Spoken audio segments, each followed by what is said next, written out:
Those three would probably be my preferred ones for the rest of the series.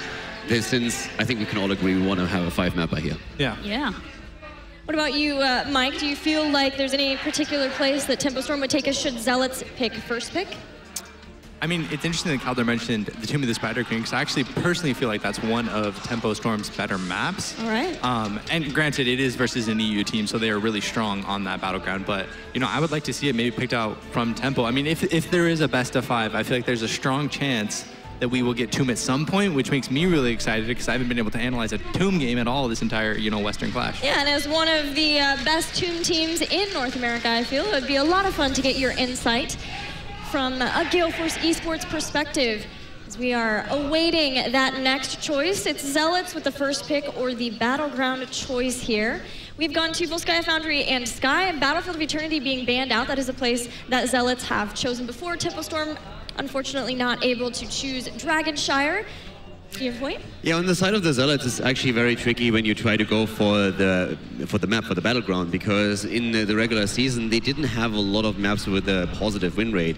And how could I forget about Towers of Doom? This has been the most played map of the entire tournament, played in actually every single series. So we haven't seen it yet in this one, and now in Game 3, we're going to see one of the teams pull ahead.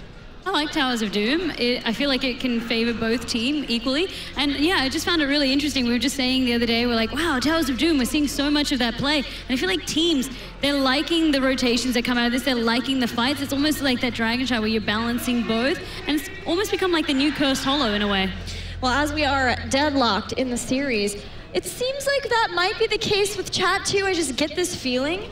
And since I think that that is the case, given that game 1, the votes dominantly in Tempo's fashion, and then it swung the other way after Zealots won game 1 in pretty convincing fashion. Actually, after level 13 fight, make sure you're voting for who you want to win, who you think is going to win. Cast your vote, and we'll check in for that before the game 3 goes live on Towers of Doom. Towers of Doom, there's a lot of picks here for ADRD that seem very good, Mike. I mean, the biggest thing I want to see is, does Zealots just look for that high Blaze Stukov again, right? I mean, because Tempo has showed, you know, a response that worked really well in that last game. I feel like that was a very dominant win coming out for the side of Tempo Storm. So Zealots feel like Dehaka was one of the biggest issues in that last job. Played, you know, I feel like this entire turn we have harped on how well Glorong has played on that hero. Like, exceptional, Caldor. Insanely well. Exactly. Like, he always hits those tongs on the isolations, and he has disrupted, especially around Tyrael plays, so many sanctifications, game-winning ones that it's very smart, Ben. I feel it really, I mean, it's very understandable why you would try to push him away from the hero. He has a huge impact on other heroes as well. We've seen his Zeratul, his Malthael, but I feel the Dehaka is just such a frustrating tool to play against when you try to execute a combo, and Zealots just want to make sure that they have an easier way to pull those off. I wonder if this is going to be a Glorong choke coming out for the side of Zealots. All right, so bear with me. So what if they first pick the Blaze, so they ban the Dehaka, and then after that they ban the Malthael. So Glorong at that point, you know, like his 2 most comfortable, in my opinion, you know, solo laners at that point would be either Zeratul or Ragnaros. Like he is very much a melee style player where he loves those melee assassins. He's not as much of, you know, a Wubby where he loves playing tanks. I mean, I feel like Wubby is such a good tank player, but Zealots do go for that Tyrael.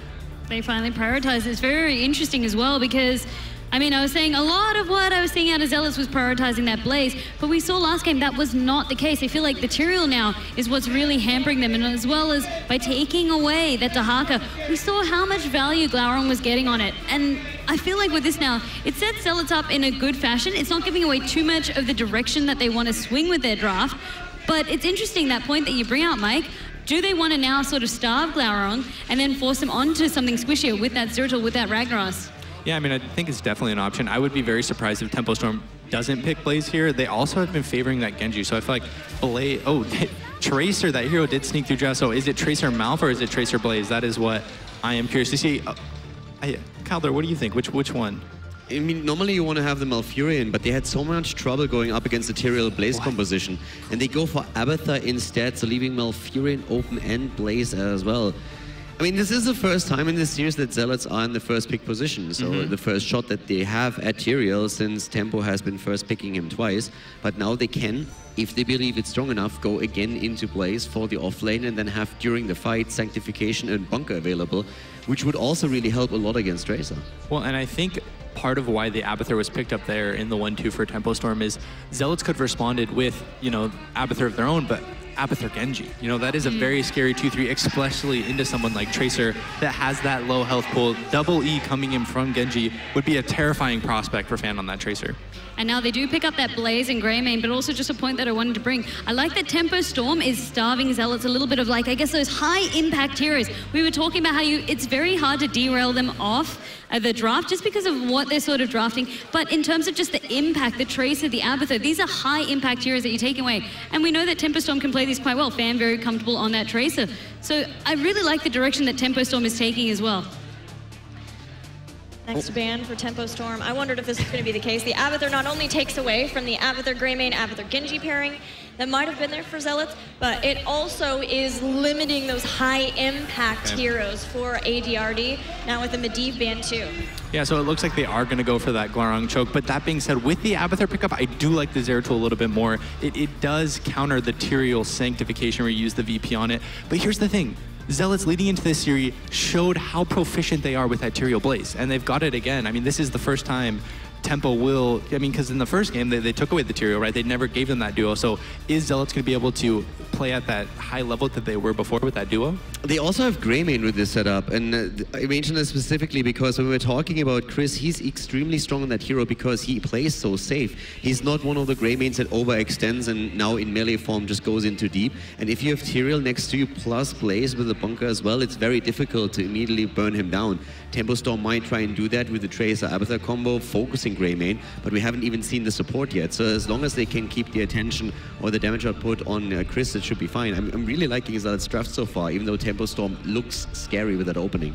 You literally took the point that I wanted to make, Halder, and you said it so very well. Chris, anytime that Tracer is taken away from him, he's happy to default onto that Greymane. He picks up the Quicksilver bullets at level 7, and he likes to stay clear of a poke from a range. Just make sure that he's not going to get isolated by her. And that's just fantastic to see. And I mean, that's kind of what we're seeing about Zealots. They're happy to make substitutions where needed. Arthur's again being picked up for Tempo Storm, and Kettle really loves this Arthur's play. I mean, it is by now the preferred tank on the side of Tempo Storm by far. Malfurion, I really like June's Malfurion. He has had a lot of very, very nice Twilight Dreams.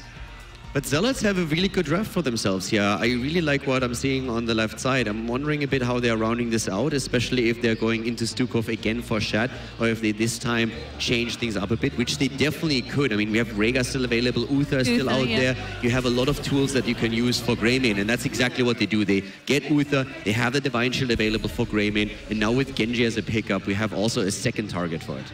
Yeah, I just really want to see if this is going to be the Zeratul coming out for Tempo Storm. I mean, what other pick would it be? Maybe a Leoric, but that falls into, I don't feel like that for Glau, that is a comfort, right? I feel like he would much rather play a Zeratul versus that Leoric. Glau played Arthas in the first game of this series, right? That is a really good point. Cattle could be on a different tank, and then you put Glau on the Arthas. It almost feels like Tempo Storm are starting to adjust to the European meta just in having a double tank, trying to have this tankier setup.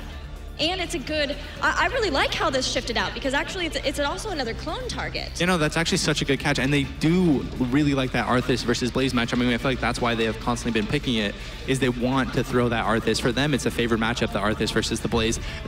Such a good catch. I didn't even think of that. Like, I really am so curious if they do pick another tank, what would it be? I mean, someone like Murden is pretty beefy. HGC is still available. Garrosh, okay.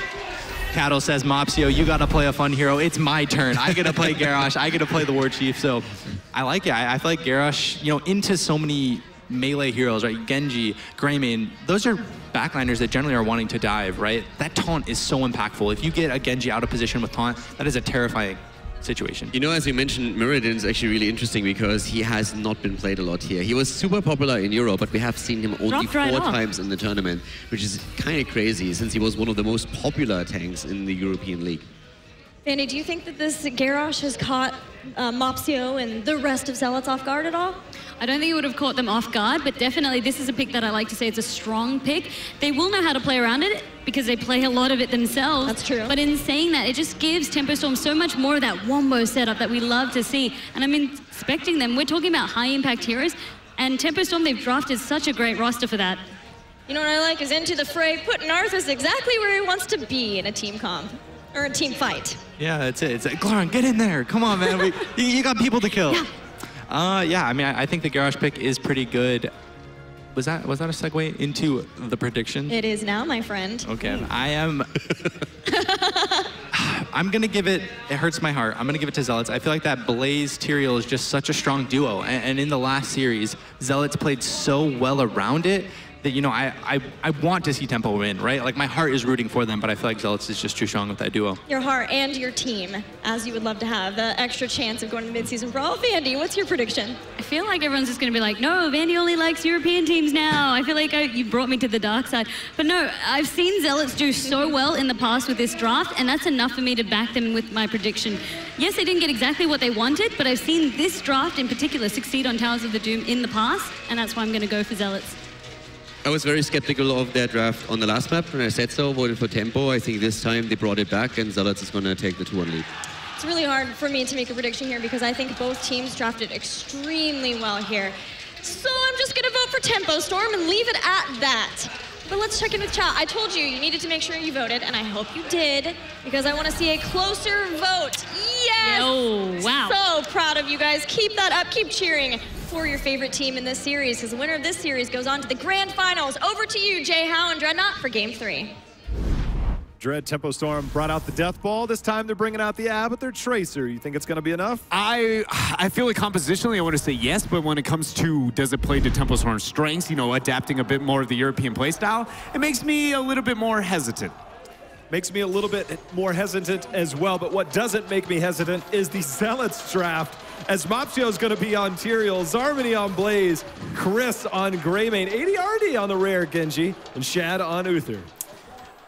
They were able to tie it up there on Sky Temple, and now looking to gain a lead. It is Tempo Storm in red, Psalm on Tracer, Fan on the Abathur, Arthas played by Glorong, June on Malfurion, and the Garrosh is going to be Caterpillar. You know, one thing that we're seeing is a wide variety of builds from Garrosh, and this is something we haven't seen since some of the Garrosh changes, is the unrivaled strength, getting that extra throw range, maybe trying to isolate a target. There's an isolation as the roots go down. Mopsio, he's going to be fine, the re-engaged by Zarmany. But I think that is going to be a lot of what Tempo Storm wants to accomplish. Yeah, trying to get the isolation, make sure that they get the kill. They're probably with a pulse bomb onto that target. If not, then utilizing the, you know, gap closing attempts by Zealots, dive onto the backline and get that kill. It's going to be interesting to see how effective we see this Garrosh Abathur, because the comfortability of those two heroes for Zealots, right? That is one of the most prominent picks for them in this game. Glorong getting caught out on top, all the Zealots making the rotation upward. There's no way he's going to survive here. This is first blood over to Zealots, and do they lose anything elsewhere? Because that was, you know, a slow gank. We saw that in the last game where Zealots was able to get something elsewhere on the map, but Tempo doesn't look like that's the case, understandably so. Abathur comps with Tracers, not like they're good in the siege department. Yeah, I was actually going to bring that up. The point that you made last game is conversely here on the other game where you can't do anything with it. The camps aren't up until 1 minute. That was about 45 seconds. Found the Abathur. Oh my goodness. Oh, leaving with the spray. Got him. Oh. Do you think that's a... I don't know, but I am going to say, for anybody who wondered, what was the thought process there by ADRD? Obviously, he felt confident with the deflect. He would get enough damage to make sure to get the reset. He swift struck in, and if he had ended up getting the kill, he could have double swift struck, made it out, and survived. Obviously not getting the reset, and the response there from Fan. I can't help but wonder, was that a bit of a bait? And look, my favorite part about this is that ADRD is the Abathur player. He is the specialist. He is the man who knows the vulnerabilities of an Abathur composition. I think he might have just overestimated a little. I mean, look, it's level 2, and I got really excited for that, but gosh dang, just the fact that it's ADRD trying to make that play happen on a Genji, what is this world? Especially because he's been caught out on past that wall quite frequently through this tournament, so like trying to get the response punishment when he finds the Abathur on the other side. I agree with you, it's very, very cool. I like the fact that we saw Mopsio actually getting the flank there, trying to cut off the choke. Not only is he going to be anchoring, but if anybody overextends, makes a poor rotation, maybe get a positive trade for himself. Pulse bomb dropped onto Chris, but it's just gonna be a poke for now. That's one thing that Uther is going to really challenge, is those pulse bombs going out. And sometimes early game, you'll see players, they'll go in, they'll get that going. Nice. Shad? Gets flipped over. He has armor. Ooh, I bet he wish he had that pulse bomb there. I really want to highlight the rotation that Mopsio just made there. He was very understanding of the choke and that they were going to try and get a kill in that area, and they immediately just feigned a rotation and then collapsed down. Pretty just heads up showing the understanding of like the Garrosh and the mentality that they're going to see on Tempo Storm and trying to capitalize on. If that continues, much like we saw with the Abathur matchup, it might be punishment. Look at this, catching out Cattle for now, enough armor to keep him alive. Psalm looking to join in. 3 altars up here, up in 2 seconds. Psalm definitely trying to bring it in there. You see the Groundbreaker going out by Cattle. You know, we're seeing another little bit of a change-up. You know, you lack a little bit of damage, Dread, when you have this composition double warrior with an Abathur Tracer. We actually see Glaurung going Icy Talons at level 4, meaning that when he has those, because Blaze is going to be right up in front of you, every time you get that, you get the attack speed for 1.5 seconds every time a hero is damaged by Frozen Tempest. And when Blaze is up there, he is permanently up there. So look for Glaurung to try and return some of that punishment. We saw the top left captured by Zealots. Tempo Storm was able to secure the middle, and Zealots rotated to get both Genji and Blaze towards the top lane to get a lot of pressure, and it cost them essentially that bottom altar, but you could see the mentality was with the intent to be aggressive enough on the top half to maybe poke around, get that for themselves. Tempo Storm did a very good job, though, of making sure that didn't happen, and now they're going to back out. But look for these sappers. So far, Zealots, they're in an interesting position because normally you want to see them be aggressive into that Abathur playstyle, but the Garrosh and some of the threat that has been able to provide here, and you know, at least the armor situation and the threat of the flip is making them kind of slow their pace a little bit. Slow it down for sure. You know, one thing that Garrosh kind of does, it means that it's hard to invade camps because you got to worry about being flipped over at any given time. Yeah. So Cattle, he gets the slow, he gets the throw back, but the root's just a little bit short, and Pulse Bomb's missing as well here, Dread. Yeah, it was a prediction there, I think, onto the Druin attempt, but not going to be taken right away. Shat, or excuse me, ADRD, he's going to flip over, but he's speaking about flip. Mopsio is going to be flipped on to Tempo Storm. He's going to go and use his passive here, getting a bit of value, helping out Tempo Storm with the Sapper Camp. Not intended value, but double the value for Tempo Storm. And, you know, looking at that, you saw the root placement. And I think one of the things that's interesting about that is that normally you're very familiar and very adept at playing with I have so much, yeah. And then the level 1 talent change threw him a little bit further than June anticipated, so.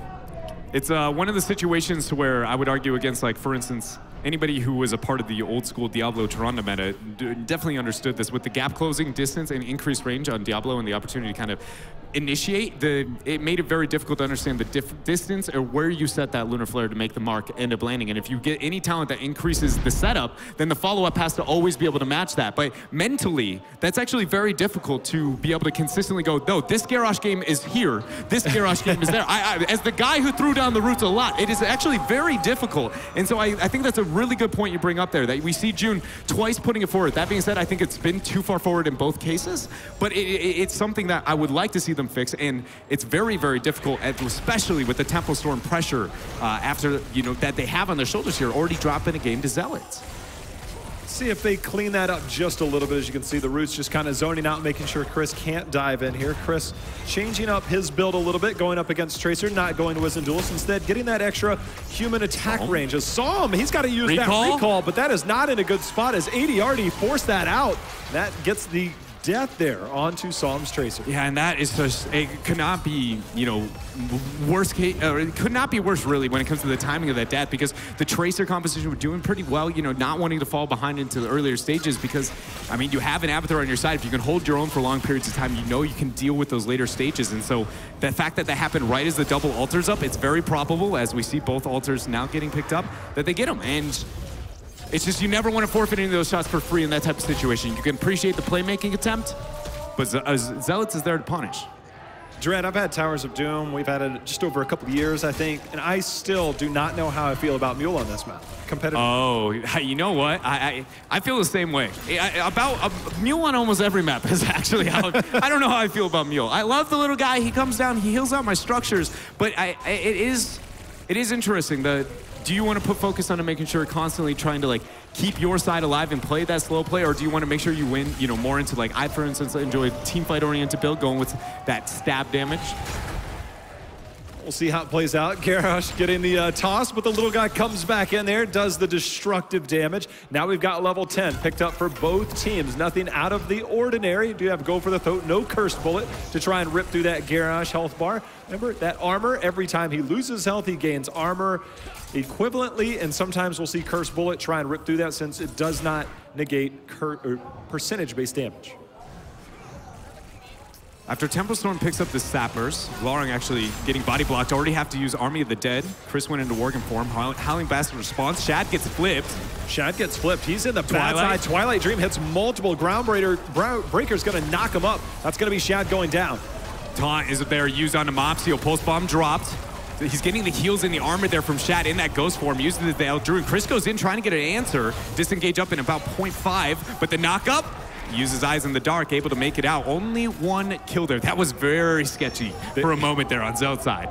Very lucky to get out of there alive. No Uther for 2 seconds. This looks like it might be a free trade, but Mopsio does have his Aldruins. He might try for one, but Cattle's going to toss him out. ADRD, he's pretty sneaky there on Genji. But he does have to deal with Cattle with that Abathur hat.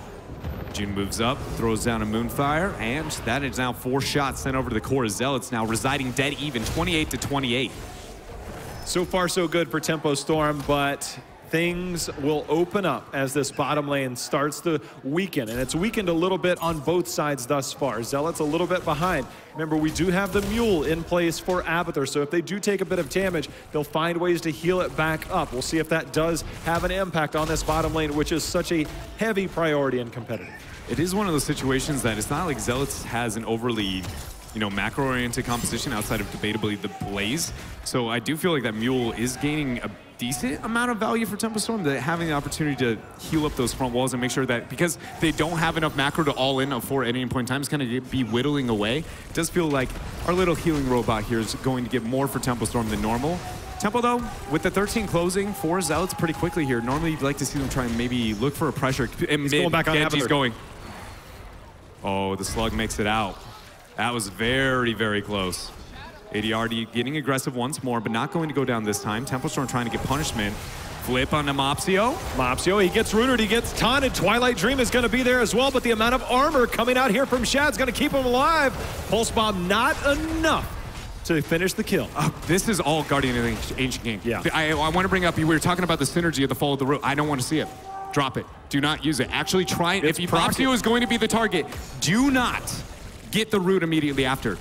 Do not allow Guardian of the Ancient King to keep him alive, because you can do that with a Genji, you could do that to any of the squishies, but if you're going to put it on Deterial, it really is just losing so many of your cooldowns that, generally speaking, that's going to allow for a counter initiation as this game moves forward. So Tempo Storm, maybe, at least if that's not the case, just looking and keeping that Guardian of the Ancient King in mind, because every time it hits on Mopsio, you see him gain value, Shad drops the heal, and things look, temporarily sketchy for Tempo. Big ground breaker there for a moment. They're going in. All of a sudden, Glaurung is the primary target, gets absolutely deleted. Cattle gets the taunt, the toss, the stun, but Divine Shield's going to keep him alive. And ADRD starting to go off here with Dragon Blade as Garrosh and Arthas both go down. The entire front line decimated here on the side of Tempo Storm. Great use of the bunker there, too, to make sure no, mobility deterred from the map, or from that fort on bottom, slowing them down. They can dive right past. And that teamfight was, just very quick there for Zealots. There was almost no response from Tempo Storm, unable to even drop a clone, try and get that force onto the fight.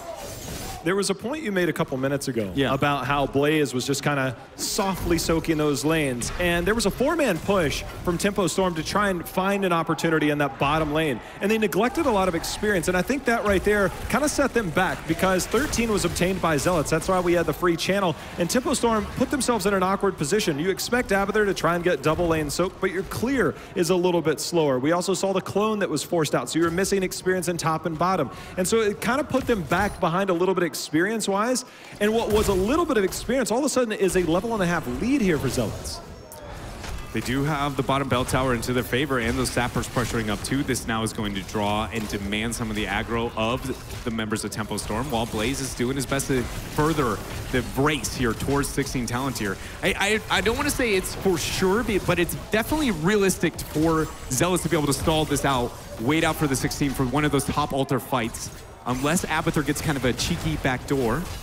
Yeah, because the thing is that Blaze, Zarmany can just run over there and interrupt. He has very good poke potential when it comes to these altars, and see how that plays out. It looks like they're going to play it safe. Without 16 just enough. You know, also I'm looking over there at Uther going Spell Shield, making sure that if he doesn't have that armor to spread around on himself, he can just pop Spell Shield, and that is strictly used for Pulse Bomb. Normally, in this type of situation, I would really like to see, you know, the Tyrael make the rotation, try and Druins kind of threaten it out. But we have to keep in mind, Tempo Storm has a Garrosh, and it's very, very hard to want to move up and try and get the stall. You've seen every single time Mopsio does it, he threatens his own life. If Shad's not there with the Guardian and Ancient King, it can put you into a poor position. So I appreciate some of the patience here from Zealots, maybe, compared to other moments where we see patience from both of these teams.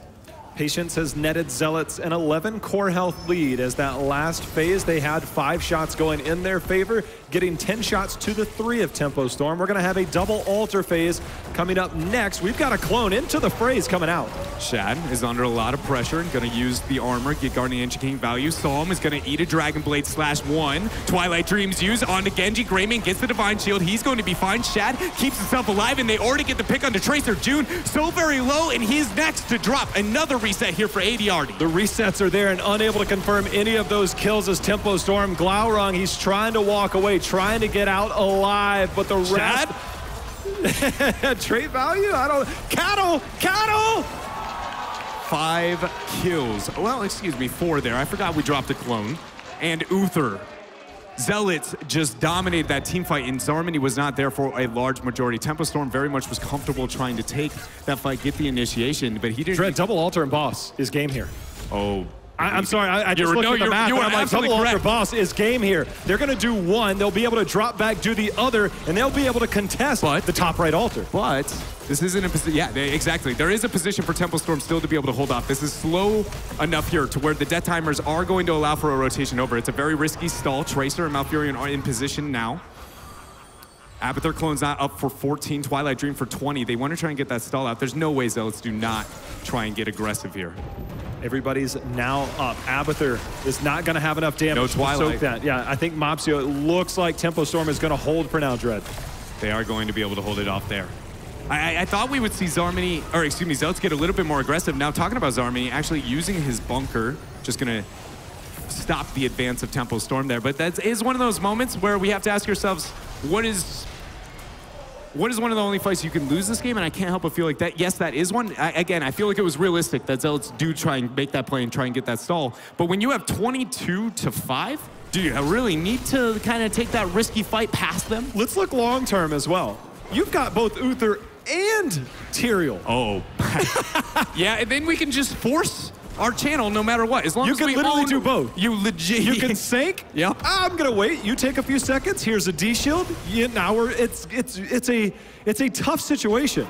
So for Tempo Storm, getting that bottom bell tower is very important. But long term, I mean, Tempo cannot let off the gas at all. They can't lose a bell tower. Because they lose the game. They lose the game if they lose a bell tower. It's pretty much what it comes down to, as long as the altar is going to spawn, because there is no answer. There is no response. It's not like this is a, will you outplay it? The answer is no, they are untargetable. This is their shots. Literally untargetable between Divine Shield and Sanctification. It is impossible. It will be matched, though, by Tempo Storm. I love this, strictly due to the fact that it's single altar phase in the bottom lane. And generally controlling this bottom lane, if it's bottom or bottom 2, you have the high ground, so to speak. I mean, thinking about prequels out there, having the high ground is always an advantage. I can't even with you right now. I know you love it. I don't have words. You don't have the high ground. Top bell tower is converted. It's dead even. This is a very strong position for this altar now.